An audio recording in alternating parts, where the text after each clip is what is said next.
Greetings and salutations, everyone. My name is Featherhoof.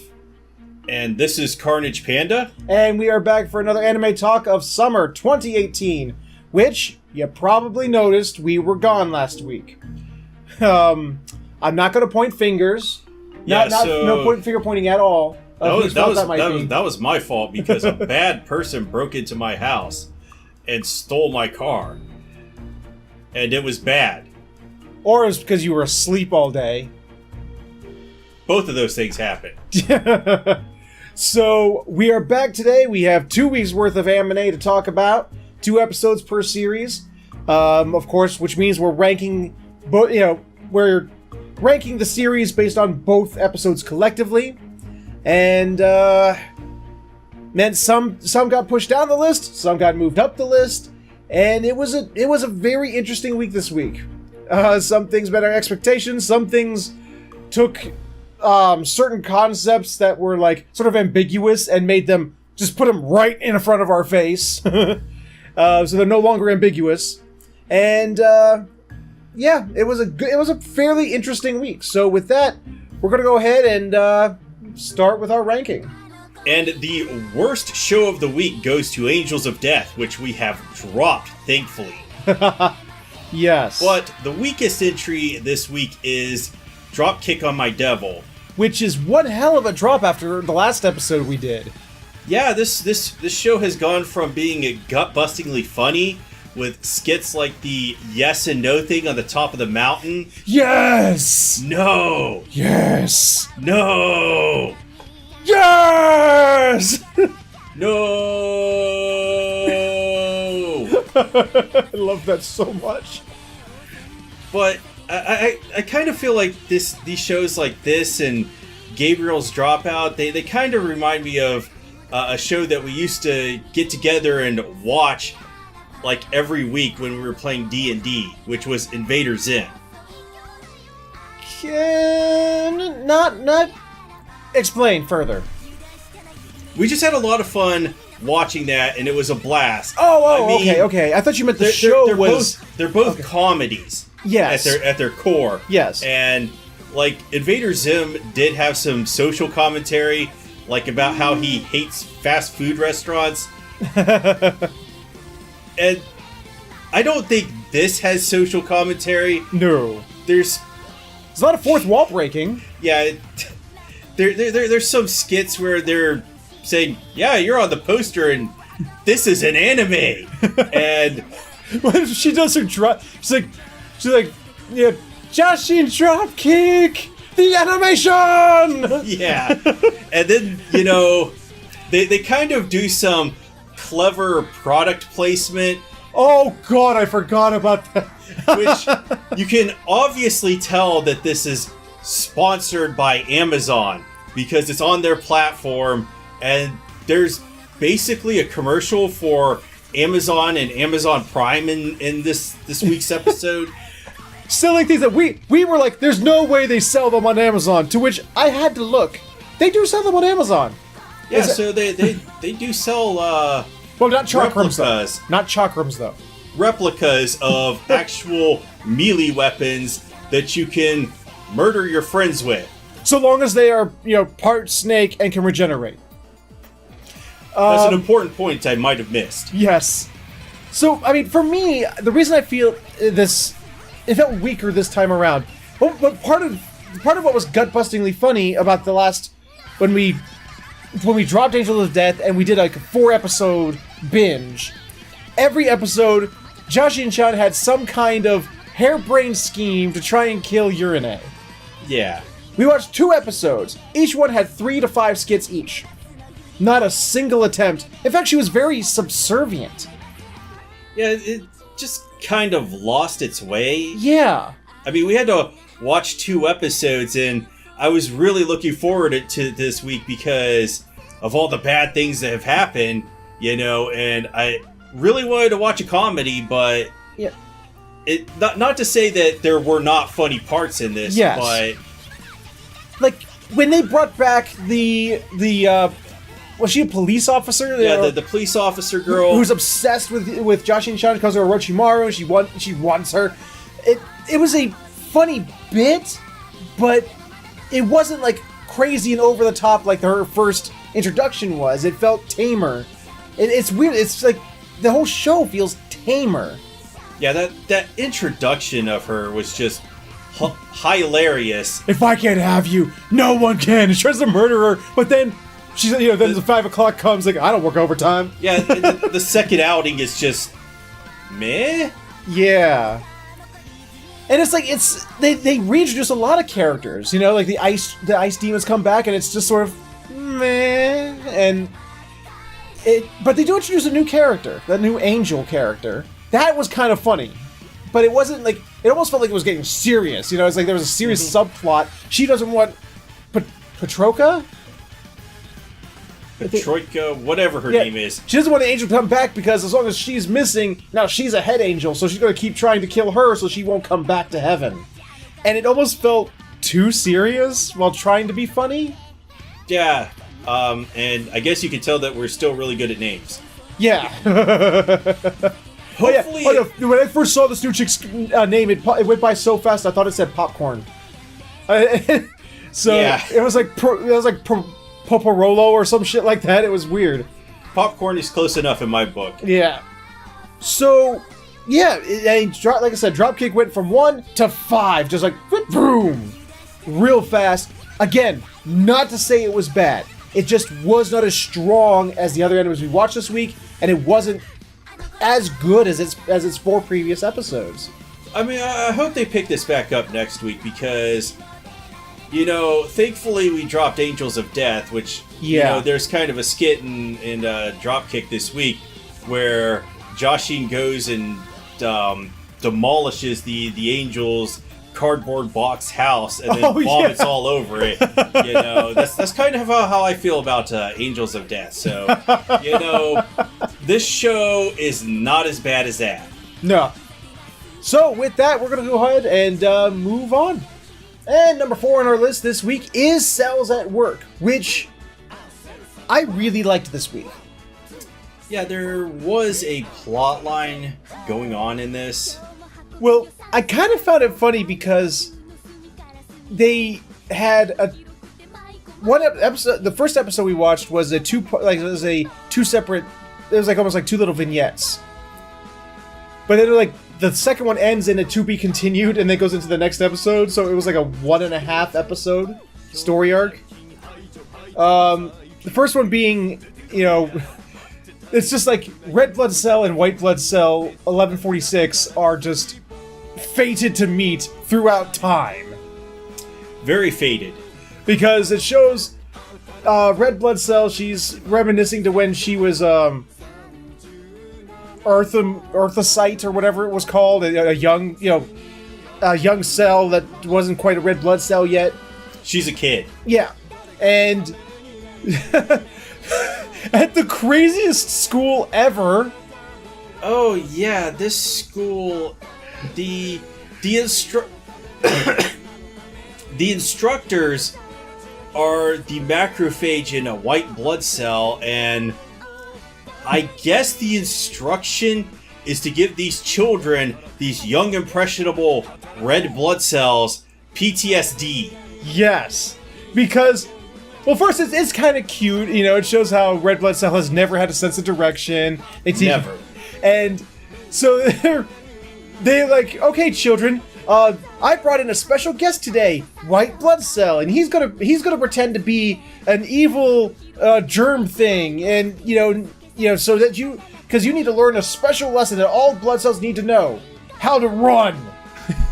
And it's like, so he's gonna chase you, and you think it's gonna be a cute little, I'm gonna get you a nom because he has a puppet, like an arm puppet. He puts a sock puppet on his hand, like straight up all the way full arm sock puppet. And at first he plays the cute, he's like, you should listen to your teacher, it's kind of cute. And he's like, okay, the lesson's about to begin. And White Blood Cell turns into a fucking monster. And he starts terrorizing the children with it. It's like, when the White Blood Cells see germs and they go fucking nuts and start slashing it up. He sort of does that, but with a puppet. And they also have the children scatter to learn how to run and hide. Yeah, you have to wonder about the psychological damage that this guy is doing to these little kids, because they're like, in human terms, 5 or 6 years old. Yeah. And he goes all in. He's like, yeah, I'm the monster and I'm gonna get you. And somehow Red Blood Cell, with her horrible sense of direction, gets lost again. Nobody can find her. She's in like some random hallway behind some boxes.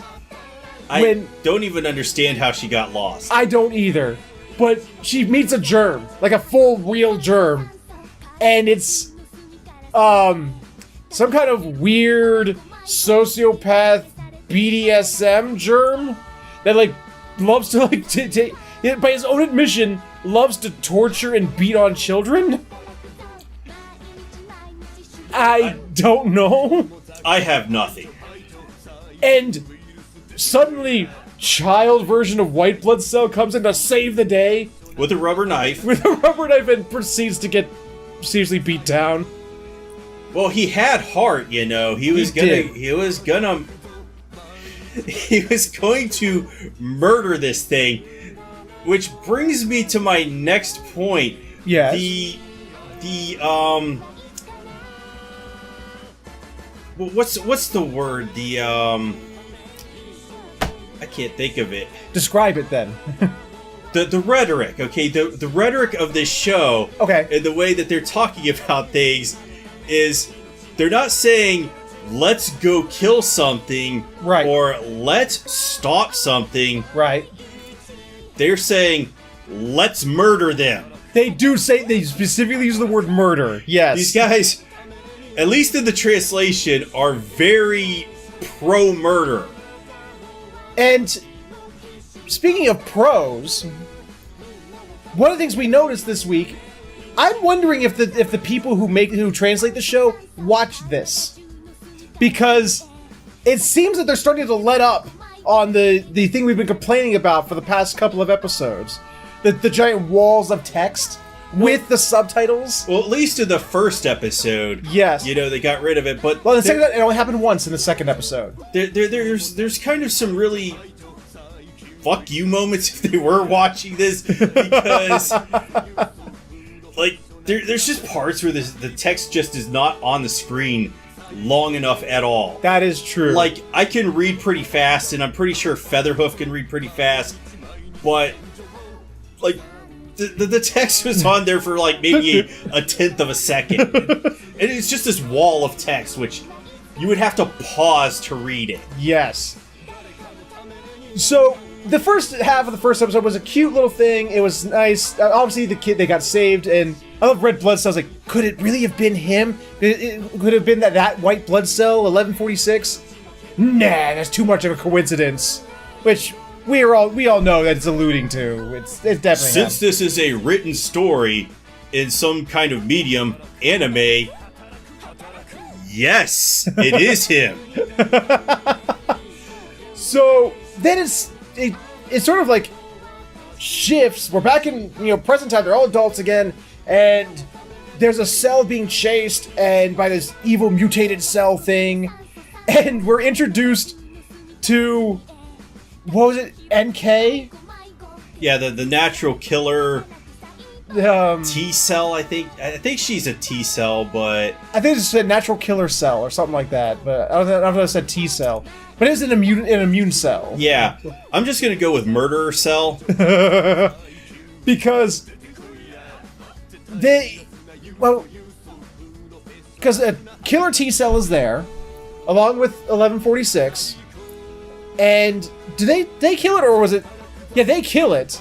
But then, like, KN comes in and just, like, lands on killer T-cell's head. She just Mario stomps killer T-cell.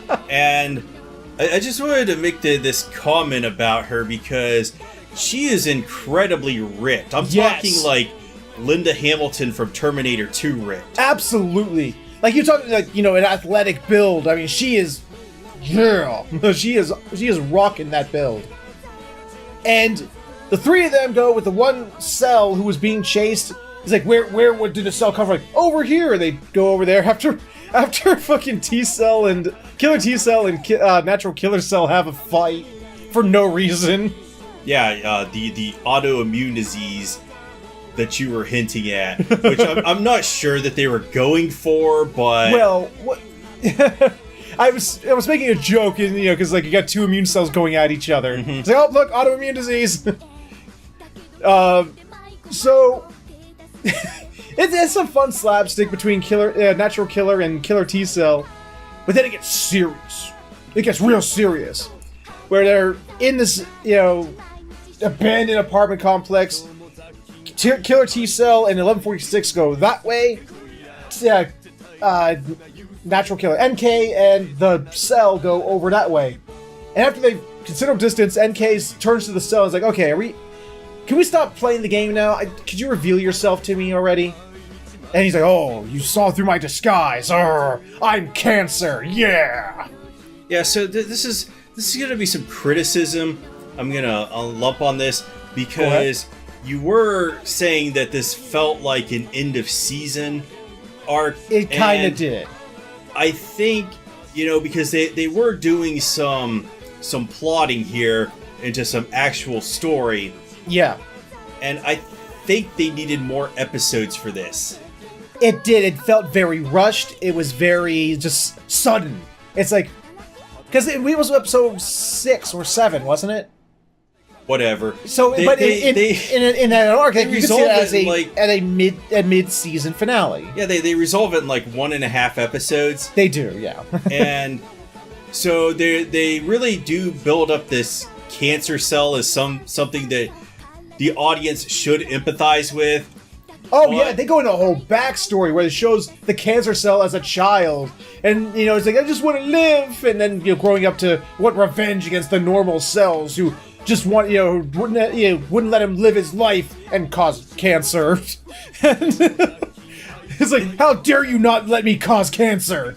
Yeah, and this is Cancer we're talking about. This is kind of like a final boss. Yeah, and that's why it felt like a big thing. It's like this is a little early to be busting out Cancer, isn't it? Yeah, this is supposed to be 13 episodes as we're reading, and we're like on episode 7, and they've resolved this whole arc, and Cancer has been murdered. Yes. Again, they specifically use the word murder.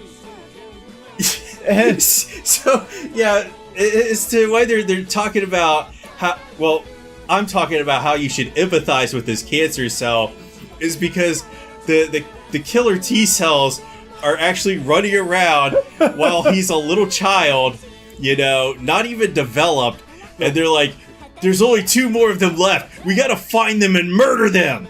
Like, that's a quote. Like, come on. That's not how you should talk about them if you're supposed to be the righteous guys. But this is a pro-murder story. Yes. So it was very action-packed. It was fun to watch. It felt so out of place and so rushed. That's like, here, empathize with this character, even though you've only known him for an episode, like briefly, gotten to know him, and actually, you don't even get to know him in the half episode. It's all told through half of the full episode. We needed like 3 or 4 episodes for this. Yeah, that I don't care how you characterize it. You're not gonna empathize with Cancer. Well, no, but we needed like 3 or 4 episodes, or the rest of the season to deal with this. But I think they are setting up for him to come back because of. There's a possibility just based on dialogue. Yeah, there's a final dialogue between 1146 and the Cancer cell that insinuates he might be back. But we're not getting that in the next episode because the next time on Dragon Ball Z is some blood-related stuff. Oh, yeah. I forget what it was, but yeah. So, that's the way we felt about Cells at Work. It was a fun episode. It just felt really rushed. And, again, you're never going to empathize with Cancer no matter what kind of backstory you can give him. It's like trying to make a movie about Hitler and showing that he was abused as a child. It's not going to make you care. So, can we all just press F to pay respects for Cancer? No. No? No. No? No. Okay, moving on. The next show, rated Review Starlight, or as I like to affectionately call it, My Lesbian Romance. Yes, I want to go harp on your characterization of it, but then I look at the episodes and I go, yeah, this isn't even subtle. It's just like in your face. This show is just so fabulously gay. It's just rubbing your face in it.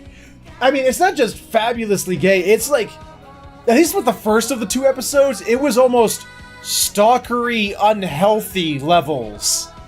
Well, this has been building up to this the entire season. It kind of has, but Mahiru has been so clingy. We remembered her name. Yeah, you should give us a great applause for that one. Yes, everyone, come on. But she's just been all over Karen the whole time, and the 5th episode is just a focus all over her, and as she focuses all over Karen. Yeah. Jesus. Oh my god. The jealousy is just all in the air. You cannot miss it. I mean, she thinks no one's in the bedroom when, so she goes over to Karen's pillow and it looks like she's about to just sniff the pillow, and then what is it? What is the girl's name? What is not Karen, the third? That's Light, Hikari. Yeah, Hikari comes to the room.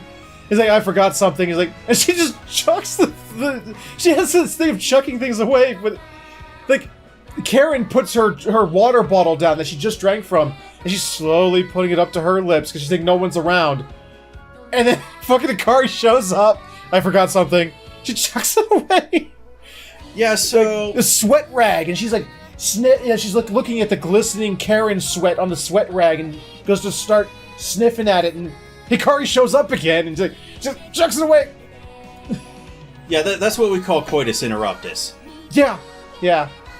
It's and like I reiterate, there's unhealthy levels of obsession with Karen. This is definitely unhealthy levels of obsession, and there's not much meat to that part of the episode. It's funny. It is funny, but it goes into the review thing rather quick. Oh yeah, it's like right after the thing with the water bottle. It's just like Mahiru is just like yells at Hikari. He's like, "You're stealing Karen from me," and she's like, "Steal? That's quite the serious accusation." And then, time to go fight.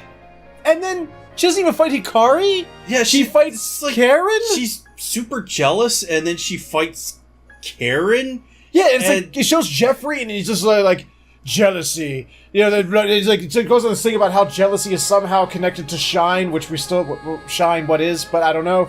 And it's just sort of like, and then again, it shows her fighting Karen. Why? And this was like the most bizarre, most bizarre of the reviews we've watched so far. It was almost like a child's play. Know how to put this into words. You just have to watch it because I can put it in words. It's got baseball in it. And imagine a child's play mixed with baseball, mixed with what the fuck, and a mace. A very powerful one, because she would slam it on the ground and the ground would just shatter. I don't have any words for this because it's almost indescribable. But it was one of my favorite fights so far, though. It was so much fun to watch. It's like some Wile E. Coyote bullshit. It was! But a fun pop song playing in the background, though. Well, I enjoyed this, but it's like, what the fuck is going on? So, it's like, I guess they somehow, by beating the crap out of each other, came to an understanding about their relationship. And yeah. Mahiru is like acting the big sister to Hikari, forcing her to, you need to clean up after yourself and fold your clothes, and these clothes go in this drawer, and the towels go in that drawer. And Karen's like, you're acting like the big sister, and he's like, that's because I am the big sister. And it's just sort of like, and then like, I guess Mahiru sort of like comes to a realization, her own revelry, no, not revelry, but It's realization of, again, she just has an epiphany or whatever. Yeah, a reaffirmation of why she's there and her shine, which is apparently to help others shine, I suppose. I'm just gonna go with she got over her pent-up sexual frustration over Karen. I don't think that'll ever happen. I think that's wishful thinking on your part. For now. So then we hit into episode 2. And, 6? 6. Yeah. Episode 2, episode 6, same thing. And, now here's names I don't... Karumo? Close enough. Remember, we've talked about it in the previous episodes, the red-haired and blue-haired chick, the other lesbian couple. Of the at least 3 confirmed lesbian couples. They show their background. They just really focus on those 2. And it's... Man, the blue-haired chick is messed up. She is a spoiled brat.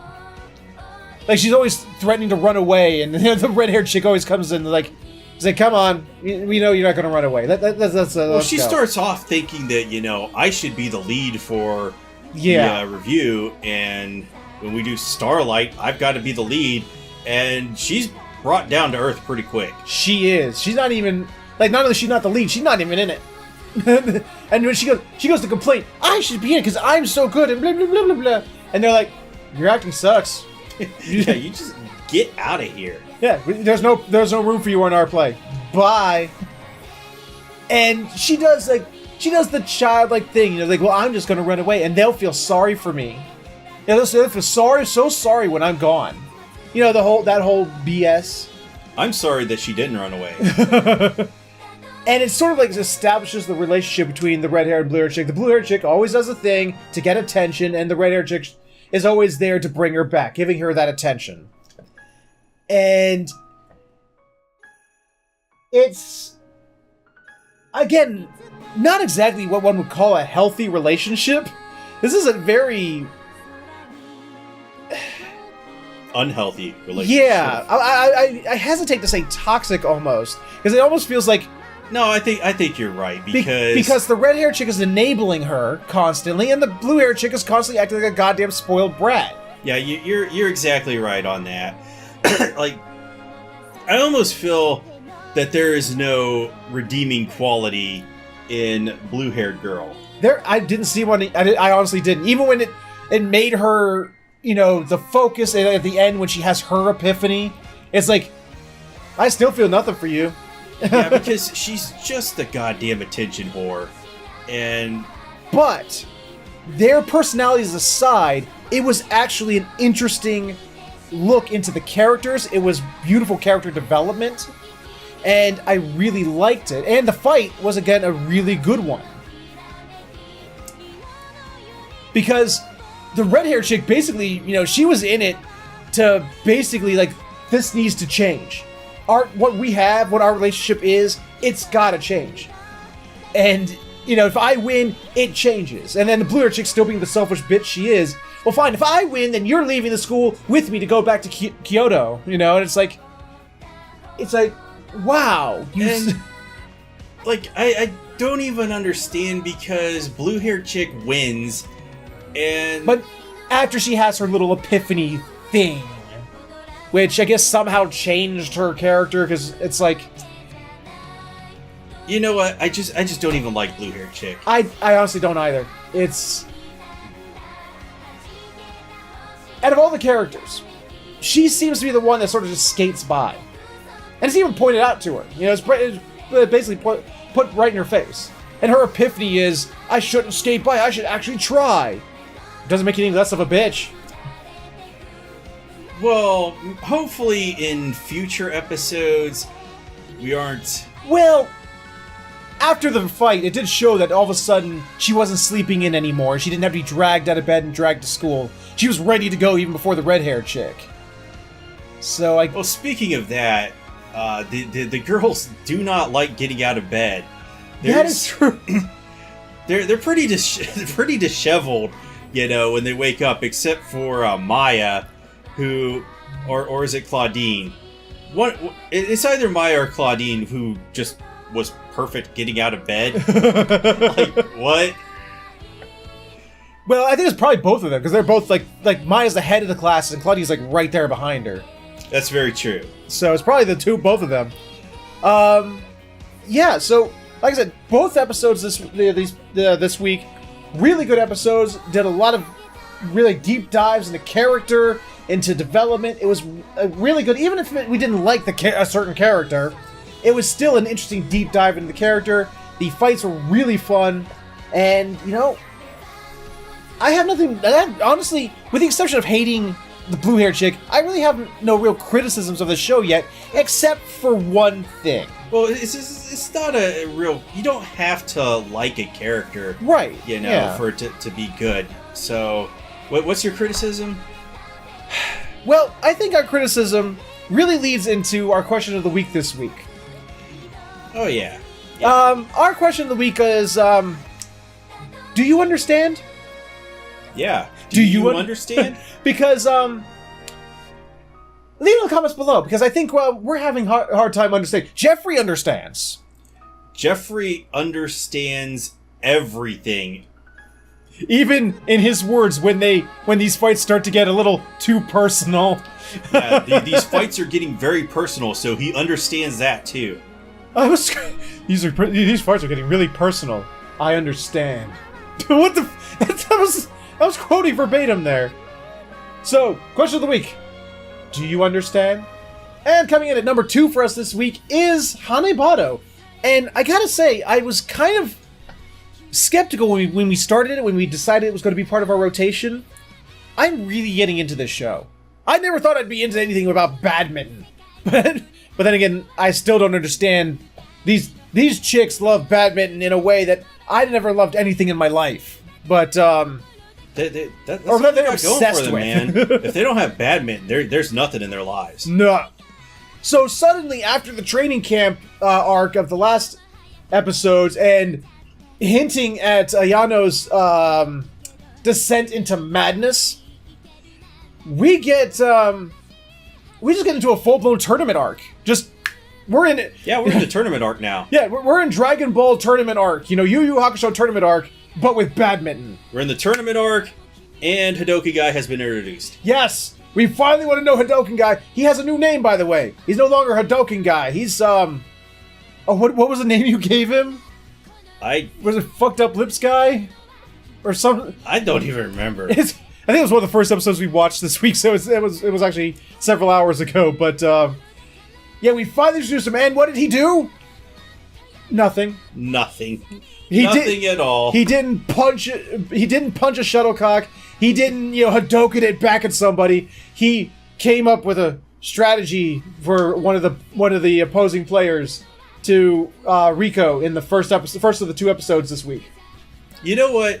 This guy's kind of creepy, to be honest. I will give you that. I'm just going to talk about it, because he walks up behind Aragaki, looks at her butt, smiles. He liked what he saw, and then he walked away. Yeah. Like, what? So, first episode gets right into it. Everyone's all excited about, the tournament. They're like, oh, who could you get bracketed against? Who did you get bracketed against?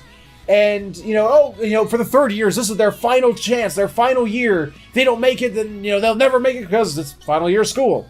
Or the final summer or something like that. And, because I don't know how the Japanese school system works, but... Yeah, third year is like our senior year or whatever. Okay. So, we have Rico, or is it Riku? Rico. She's a chick with the glasses and really cute purple eyes. But, she is... I think you're in love. She's pitted up against some character that they're all like, oh, not blah, blah, blah, blah. Whatever her name was.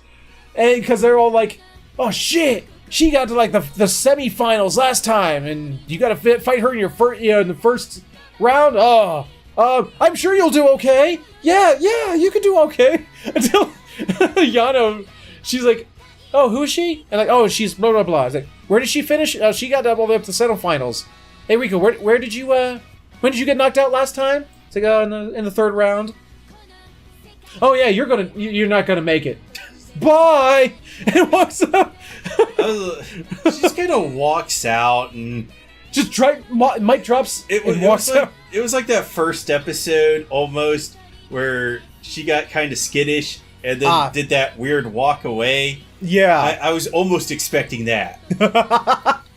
So, first thing, man, Ayano, even though she's not the focus of the first of these 2 episodes, they do show her. She's in full-blown psycho mode. She's gone. And she, trust me, we'll get into it, she gets more gone as we progress through the... Yeah. But the first episode really focuses on Riko. It's her final year, and she doesn't want it to end in the first bracket. And at first, it's like, oh man, she's getting her ass beat by this chick. And Aragaki, like, does a little pep talk from her own match, like 3 courts over. Like, screams a pep talk at her. And then she, like, screams herself, gets really into it. I mean, that should probably be illegal or something, like shouting on the court. But then again, judging from the judges in the first episode, they get really confused easily. So they were probably like, is that against the rules? I don't know. So she, like, after a little pep talk from their coach, she all of a sudden, like, goes into, like, science mode. She, like, starts whipping all these papers and, like, starts drawing, like, all the plays and, like, like, doing angles and things and, strategy. You see the wheels turning. He's like, wait. And she, like, comes up with a strategy, like, on the spot. And it looks like it's good. It's golden, and she's catching up. She actually does really fucking well. Which, by the way, there are scenes, like, during these matches that are really beautifully animated. They're beautifully animated, but at the same time, they're unfinished. You could tell because they don't draw the faces in some of them. Right. But the animation is really crisp. Yes. So they're probably going to clean that up in the Blu-rays. Yeah. This is the TV, which is never as good as the Blu-rays. Right. If you're into that sort of thing. I'd be interested to see what the Blu-rays would look like. Because, like, the TV edits are still really gorgeous in spots. The Blu-rays are probably going to blow your mind or something. Watch that shit in 4K. But, she's catching up, she's doing well, until, in the end, she loses. Yeah, she's, like, I think they play sets of 3 or whatever, but she loses 2 in a row. Yeah, and it's a pretty emotional moment. Not least of all because, apparently, have we had a match in this show yet where someone's won on the main character side? Up to this point. I don't think so. So it's like, I sort of felt for her. It was, it's like, oh man, and it's her final year, so she really couldn't, she's not gonna get another chance. That was her final chance. She fell in the first bracket, and she tries to put a good face, and she cries a little bit, and it's a really touching scene. But then it's sort of dulled, at least for me, because again, it's kind of par for the course for this team. Yeah, they're not the best team. No. They have, like, 2 players that could really go the distance, which is Aragaki and Hanasaki. Yeah. But the rest of them, why are they on the team? Yeah. Well, it's like, I mean, that was pretty much the first episode. And beginning of the second episode, another one of the team gets eliminated off screen. Yeah, one of their team members just they get off screen. Like, you're not important enough. And they're like, yeah, your match was pretty good, but you got off screen. And then part where they're like, well, we only have 3 left. Aragaki, Ayano, and Sora. And Sora gets off screen. It's like, okay. It's bad being on this team and not being a main character. Yeah. So now the only people left in the school that are left in the bracket are Ayano and Aragaki. Aragaki's basically not in this episode, except for at the end where, Hadoken guy gets a good look at her ass. But Ayano is in full-blown psycho mode, okay? She's up against the pink-haired girl who, as a child, gave her the flu so that she could win. Ayano is no longer like the quiet, timid one. She's got some good comebacks, only she's got this glazed look in her eyes, like the psycho glazed look, that gets more prominent every time she misses a shot. Well, the pink-haired girl comes up to her and just really throws some shade because she offers her a tissue, and she's like, "You're gonna need this to wipe away your tears after I beat you." Or is it your snot? You're like, because when she beat her last time, she was dribbling snot because she had the fucking flu. But it does go into this, and I'm pretty sure they covered this in Naruto because she's awakening her Sharingan. Oh, and Christ, it's affecting her mental state or whatever. But this is just one of my criticisms with this show. Okay. Is that Ayano is just super inconsistent in how she's portrayed in her badminton skills, because at first they're like, she's a genius, she's a prodigy, no one can stop her. Yeah. And then we watch her never win a match up to this point. Nope. And then she beats this pink-haired girl. And let's be honest, one of the most intense matches this show's had so far. They really went into this match. There was very little filler throughout the episode. It was really focused on this damn match. Yeah, like the previous episode, they were doing several matches at once. Yeah. But this match, you could tell that it matters. Yeah. Because they poured a lot of time and energy into this, and it's the only thing that's really going on. And Ayano can she moves like they do. She's apparently a fucking agent in the Matrix or a goddamn Super Saiyan, because she can cross the length of a court in the blink of an eye. It's fucking crazy, the movements she's making. Some of these shots where she's doing returns of the shuttlecock just looked really weird. She's crouching, and it was like a goddamn John Woo film. Yeah. And it's and it's so fucking intense. It was. I mean, I swear to God, I'm sitting there they're sitting there using badminton terminology and stuff like that. Oh, the type of backhand they're using, and the forehand, and this, that, and the other, and the type of shot they use. And I'm going, I don't know what any of that meant, but this looks cool. And it's just sort of I'm sitting there going, yeah, go Ayano. But Ayano, she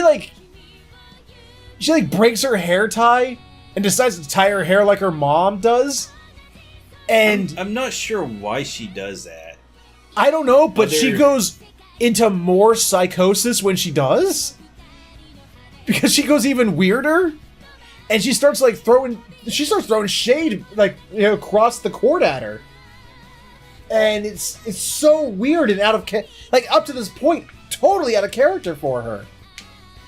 So far, at the end when spoilers, Ayano wins. Okay, I wouldn't say really. I wouldn't say pretty handily. She finally won. She finally wins a match, and it's they're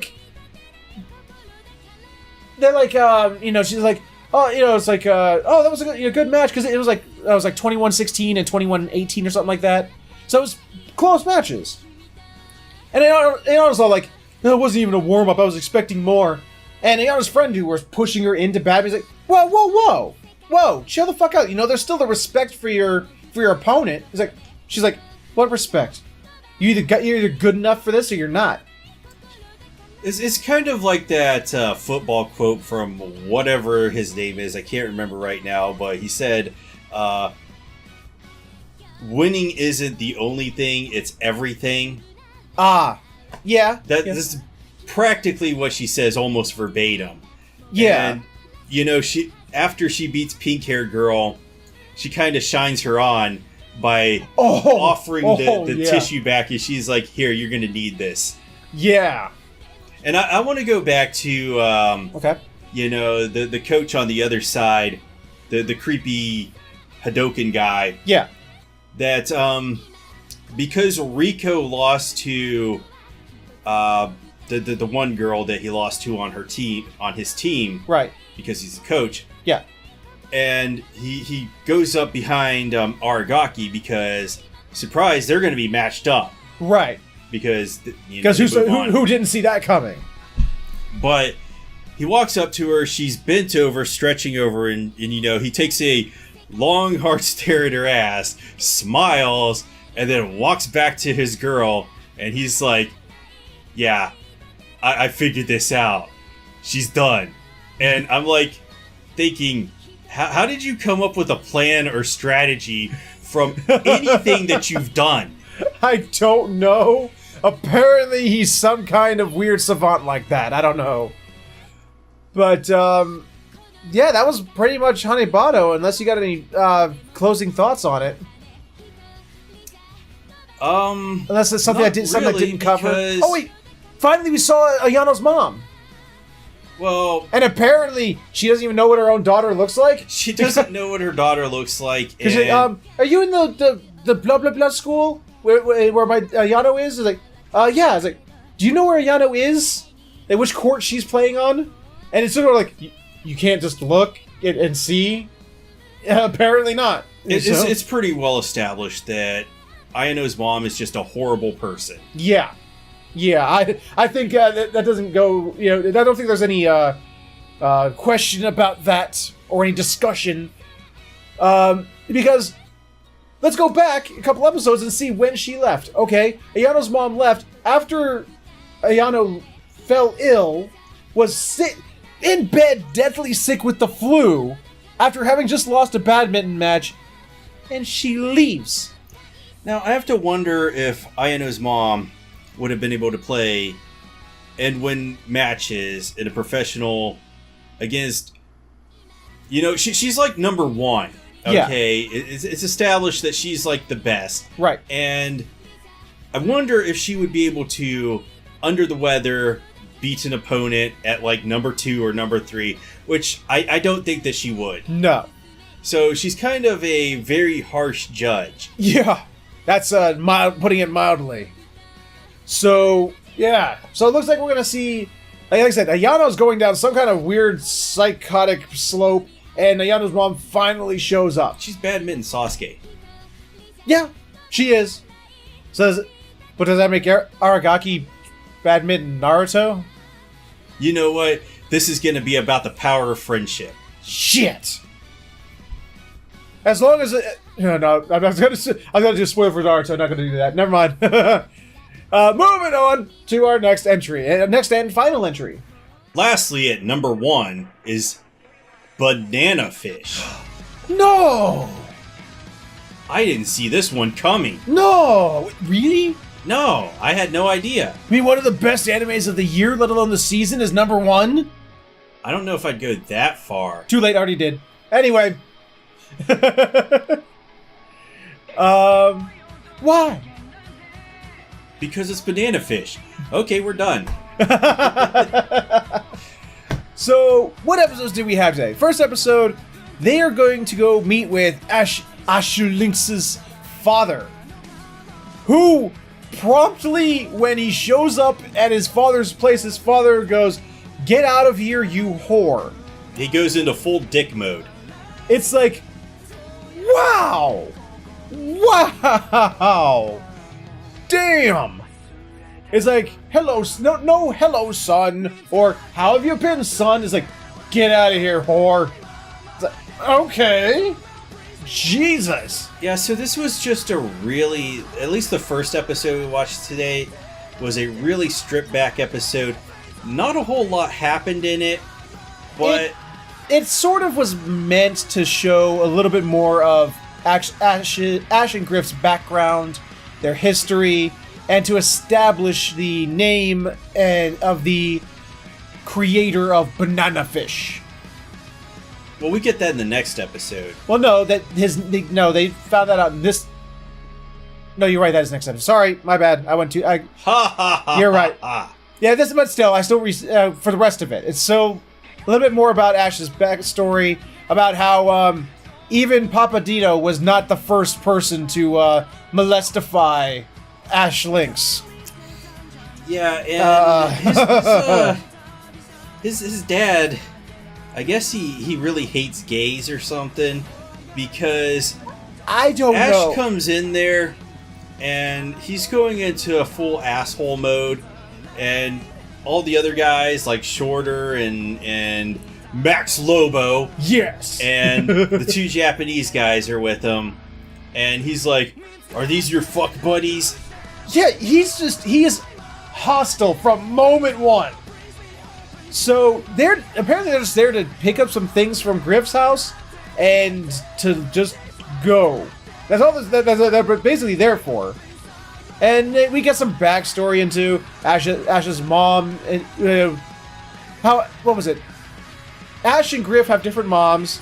Ash's mom ran out Griff's mom, but then Ash's mom promptly left with another guy shortly after. So Ash's mom was, maybe Ash's mom was Ayano's mom from the last series, because she sounds like just as equally as awful a person. Could be. So they just left, and then Ash's dad is with. He goes and lives with this other girl named Jennifer, who they don't say much about her other than they started that relationship, right, and they've been going steady for however many years, and she's more empathetic towards Ash, and she's telling Ash's dad, stop being a jerk. Although then he starts being a jerk to her. He's like, stay the fuck out of it. But they start planning this trip to Los Angeles, and I felt like this was going to go into like a road trip scenario. Well, there was a scene before they're planning on their LA trip, and it goes back to show the dad and Jennifer just alone in the bar, and it's spending an inordinate time with Jennifer and the dad in the bar, and just sort of like, the audience knows these guys are dead. Maybe, yeah, death flags. Yep, and wouldn't you know it, some dudes come into the bar and use them as hostages to get Ash. And long story short, kerfuffle happens. Jennifer gets plugged like 4 times, and Ash's dad gets shot like sort of like right here-ish, and may or may not be dead. They didn't say, because he just told Ash, get the fuck out of here before the police show up.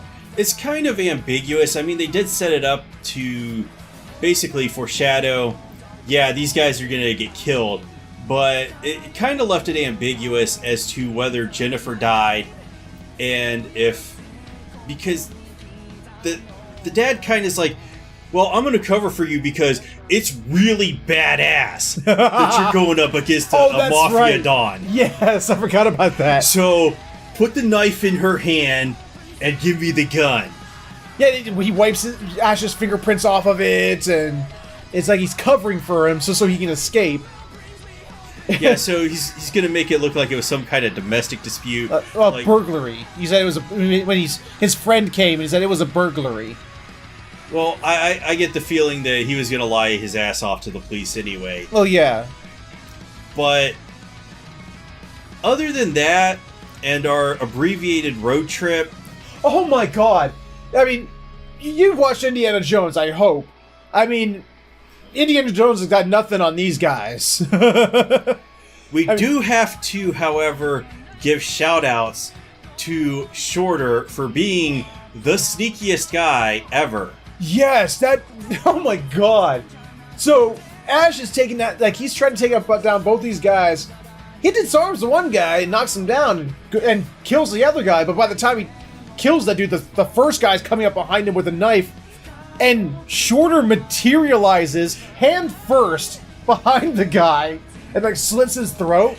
So, anytime Shorter has to do something, it's in style, and he, like, either solos an entire army or just does something badass. I mean, I made the joke that I think the name Shorter is a nickname because whenever he's around somebody, he shortens their life.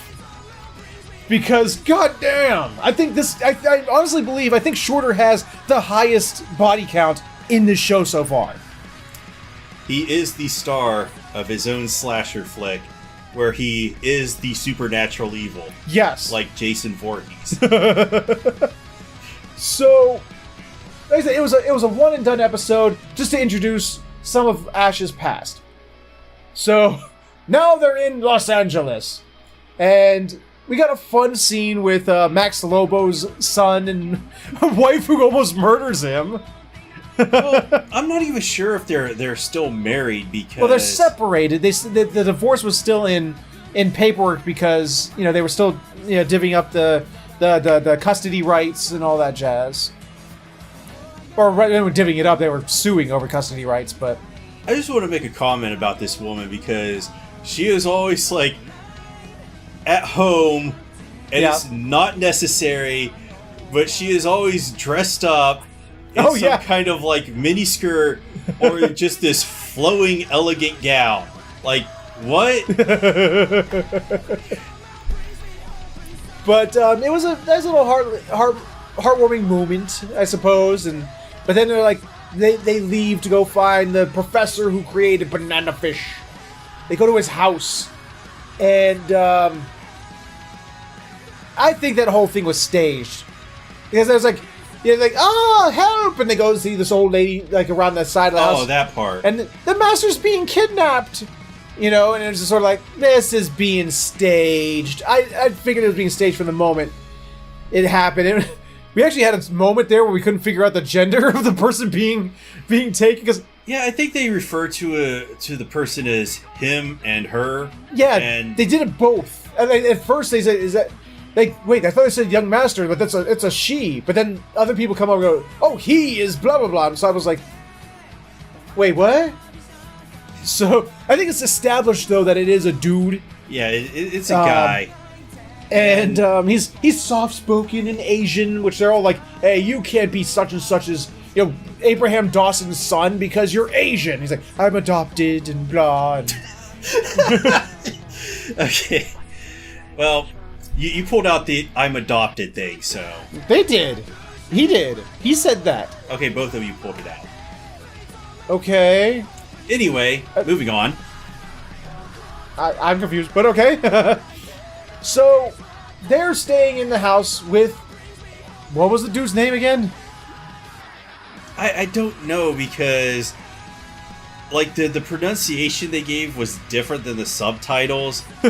And I'm just going to call him the Chinese guy. Okay, we'll do that. Because we're bad with names. Mm-hmm. So, they're staying at the house... And unfortunately, apparently, Shorter's powers don't work in Los Angeles because not only did he not kill any of the burglars or the attempted kidnappers, he gets jumped in the Chinese restaurant. This scene to me was just dumb because he does not notice them closing the blinds and all these guys standing up. He just sits there. It is like, and not only that. Oh, you guys ambushed me? His friend, his contact, was screaming it at him. Yeah, and he's still going. He's like, you gotta get out of here, man. Just looking at him. He's like, what? What? Meanwhile, all around them, dudes are standing up, and someone's closing the shades and closing the doors. It's like, okay. So apparently Shorter's powers do not work in LA. After all the 20s he has rolled a natural 1. Yes. And now he is being forced by the Chinese mafia to be a spy against his friends. Ooh, intrigue. Otherwise, the Chinese mafia back in New York will kidnap, hurt, and or kill his sister over there.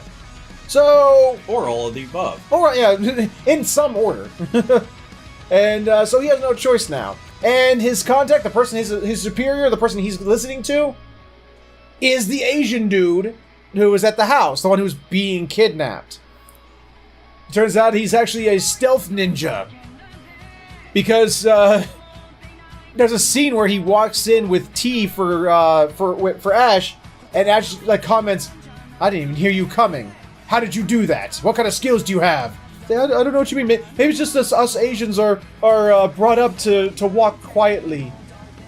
And it's like, yeah, because that's totally it. But the Asian dude actually makes a comment to Shorter about, like, we gotta be careful with Ash. He actually noticed the fact that I was formally trained with being stealthy and shit.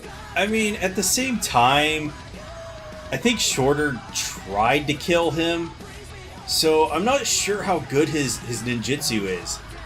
Yeah, but it doesn't really matter. They got Shorter by the balls. If he kills the dude and they find out, they're gonna kill his sister. So it's not like he can do anything about it. He is in a pretty tight spot right now. Yeah, so that's happening, and so it's setting up. It's a lot. The whole episode is set up. It's set up for this arc that's going to revolve around this Asian dude and Shorter having to deal with the situation he's in, and oh yeah, and apparently now we're formally establishing that banana fish is a drug. It's not a person. It's not a thing. It's not this, that, or the other. It is officially a drug, and it was the powder that they had. So, yep. Can we talk about hacking the computer? Oh, yes, please. Like, apparently it's as easy as turning the computer off, inputting a USB device, and turning it back on. And this computer is running on Windows XP too. Yes. And Ash is like, I have a crack for this on this flash drive, and I was like, what? Oh, I won't pretend to know how hacking works because I'm not a hacker of any variety. I never tried to hack anything. I mean, first it looks like he's working on like free BSD or something. Oh. Which is just a command line input operating system, and then he's working on Windows XP. I'm like, what's going on here? But those are some... Okay, we're finding out a lot about Ash Lynx. Not only is he a master in hand-to-hand combat, a master marksman, he's a hacker, but he's also a master chemist. He's... Yeah, the things that Ash has at his disposal by plot convenience. Like, he is... what's the term for it? A Mary Sue? He's just like, he's best at everything? Well, is that the right term for it? I think that's what that's called, isn't it? But I would agree, except for the fact that he got captured, and well, he got captured because I mean, he had all the skills and the things and that and the other, but it's because he was like protecting somebody else that he got his ass captured. And he was also sold into the human trafficking and but stuff. That was as a child, though. He's had some bad luck too, but along the way, he acquired a very specific set of skills. So are you saying that Ash Lynx is Liam Neeson? Yeah. Okay, good to know. Oh my goodness. So that was our number one. Any closing thoughts on that? We saw a banana fish today. We did. We absolutely did. And that's how we felt this week. That was 2 weeks worth, and we're looking forward to getting into week, what's next? Week 7? Week whatever, because this season's just been weird with the way some of them have started ahead, and then, like, what is it? Hanabato's on episode 8, which we didn't watch that one because it's just so far ahead of everything else. And then you have other ones like Review Starlight and no, that's the only one, which is Dropkick is on like 6. Yeah, Review Starlight and Dropkick are on 6. So yeah, so it's really uneven the way they did things, and then like other shows that we're not even watching, like Attack on Titan, got a really late start. Yeah. So, hopefully we'll be back next week, barring any unforeseen circumstances. And, yeah, we'll see you guys then. Also, don't forget about the question of the week, because, do you understand? Do you understand? Do you understand? I'm not sure. Hey, Cindy, do you understand? We don't know if she understands. But, guys, that's it from us for this week. We're going to take off. If you enjoyed this episode, please let us know with a like, comment, subscribe, share it, or you can click on the annotations for other videos we've done. Thank you so much for watching, and we will see you all next time.